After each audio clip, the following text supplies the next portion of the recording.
Okay, let's talk about how to make a budget without, falling asleep from boredom. Seriously, the word budget just sounds so dull, doesn't it? It's for people who genuinely love spreadsheets. And who really loves spreadsheets? Come on.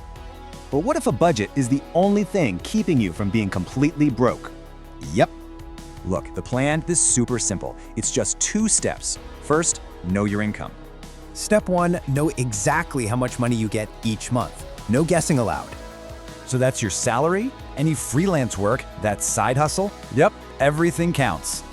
All right, step 2. Let's figure out where all that money is mysteriously vanishing to.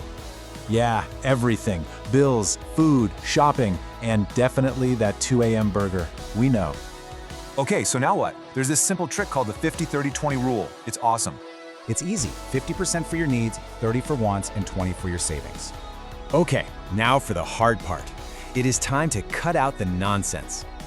Like for real, do you need 5 different streaming services? Be honest with yourself here. And now for the most important part. I mean it. This is the golden rule.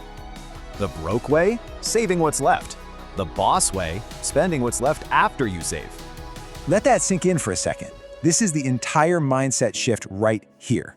So you see, a budget isn't meant to restrict you, it actually gives you control. And suddenly, your money will actually start listening to you. Imagine that. All right, you made it. If this helped, smash that like button, subscribe, and share it. Go get 'em.